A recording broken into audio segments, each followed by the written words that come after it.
নমস্কার। আপনারা কি জানেন যে এবার পশ্চিম বাংলায় যে 2026-এ মানে আর কিছুদিন পরে যে পশ্চিম বাংলায় ভোট হতে চলেছে বিধানসভা, সেই বিধানসভা ভোটে হয়তো এবার বিজেপি ফাঁকা মাঠে গোল দিতে চলেছে। এমন ভাবে ফুটবলটি মারবে যেখানে কোনো প্লেয়ার থাকবে না, সরাসরি গিয়ে গোলের কাছে গিয়ে পৌঁছবে। কি জন্য আমি এই কথাটা বলছি, আজকের এই রিপোর্টে আপনারা স্পষ্ট একটা আভাস পাবেন যে 2026-এ কোন দল, তৃণমূল কংগ্রেস কোটি আসন পেতে পারে, বিজেপি কোটি আসন পেতে পারে, আইএসএফ কোটি আসন পেতে পারে।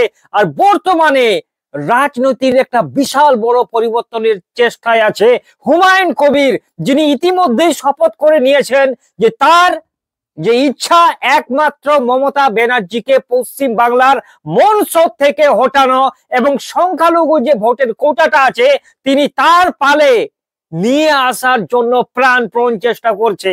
আর ইতিমধ্যেই এসআইআর আর বাবরি মসজিদ নিয়ে গোটা পশ্চিম বাংলায় শাসক দল একদম কোণঠাসা হয়ে ছিন্ন ভিন্ন অবস্থায় দাঁড়িয়ে আছে। সর্বপ্রথমে আপনাকে বলি, 2021 সালে শেষবারে বঙ্গ বিজেপি অনেক আশা নিয়ে এসেছিল যে এবার হয়তো পরিবর্তন একটা হবে, কিন্তু মুখ থুবড়ে পড়েছিল বিজেপি, কারণ তাদের কাছে কোনো স্ট্র্যাটেজি ছিল না। রাজ্য সরকারকে যে তিনি হটাবেন বিজেপি, সেই রকম কোনো স্ট্র্যাটেজি ছিল না। কিন্তু এখন বর্তমানে দুটো জিনিস কাজ করছে, একটি হচ্ছে এসআইআর আর দ্বিতীয় হচ্ছে বাবরি মসজিদ। অনেক বুদ্ধিজীবীরাই বলে যে পশ্চিম বাংলায় মমতা ব্যানার্জি সংখ্যালঘুর ভোটটা নিয়ে তিনি কিন্তু জয়ী হয়েন বারবার। সেই জায়গায় দাঁড়িয়ে এবার সংখ্যালঘুরা হয়তো তৃণমূল কংগ্রেস থেকে মুখটা ফিরিয়ে নিয়েছেন। কিভাবে দেখুন, 2026 সালে আমরা আগেই জানি যে আইএসএফ যে আছে, নওশাদ সিদ্দিকী, যদি হুমায়ুন কবির নতুন একটা দল না বের করতেন তাহলে আইএসএফ এর কিন্তু একটা দবদবা থাকতো। সেই জায়গায় দাঁড়িয়ে আইএসএফ গোটা পশ্চিম বাংলায় শুধুমাত্র একটি আসন পেতে পারে, নওশাদ সিদ্দিকী, যেটি হচ্ছে ভাঙ্গড় বিধানসভায়। তার বেশি কিন্তু নওশাদ সিদ্দিকী আসন কিন্তু পাবে না, যতই বড় বড় কথা বলুক না কেন। ভোট বাক্সে দেখবেন যে হয়তো একটি আসন পেতে পারে আইএসএফ। দ্বিতীয় স্থানে আছে কংগ্রেস। কংগ্রেস এই যে মালদা, মুর্শিদাবাদ, এই সমস্ত আসনগুলিতে মিলে বাম আর কংগ্রেস তো জোর থাকছে। সেই জায়গায় দাঁড়িয়ে কংগ্রেস 6টি আসন পেতে পারে গোটা পশ্চিম বাংলার বুকে। তৃতীয় স্থানে আছে সিপিএম। দেখুন, বাম কংগ্রেস কোনো স্ট্র্যাটেজি পশ্চিম বাংলায় সেই রকম কিন্তু এখনো ফলো করতে পারেনি, এখনো তৈরি করতে পারেনি। সেই জায়গায় দাঁড়িয়ে বর্তমানে ওই বাম কংগ্রেসের থেকে হুমায়ুন কবিরের যে জনপ্রিয়তাটা সেটাই কিন্তু এখন বৃদ্ধি পেয়েছে। সেই জায়গায় দাঁড়িয়ে সিপিএম কংগ্রেসের সঙ্গে জোট করে মাত্র 3খানা আসন পেতে পারে গোটা পশ্চিম বাংলায়।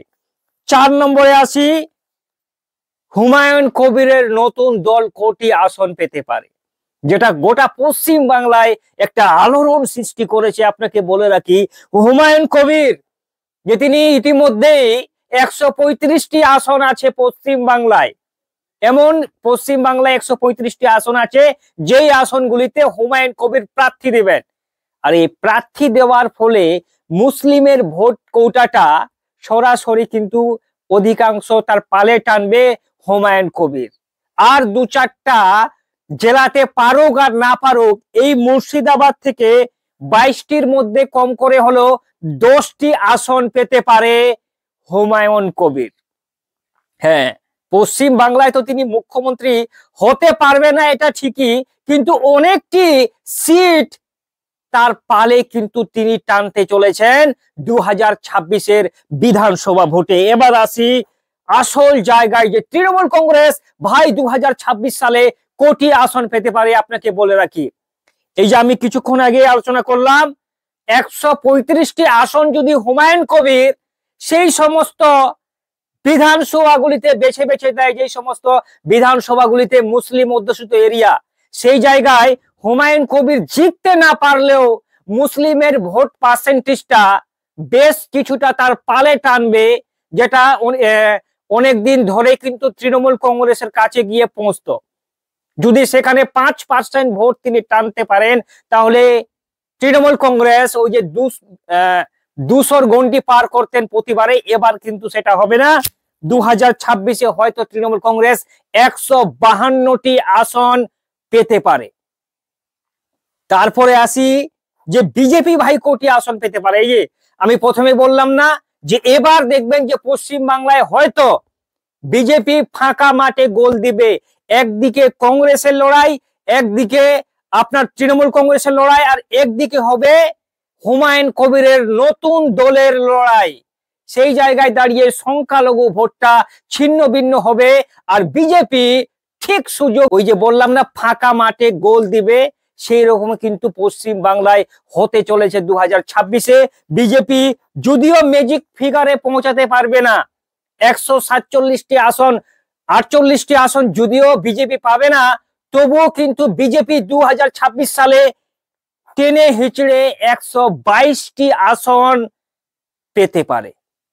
আপনার কি মতামত কমেন্ট বক্সে অবশ্যই শেয়ার করবেন।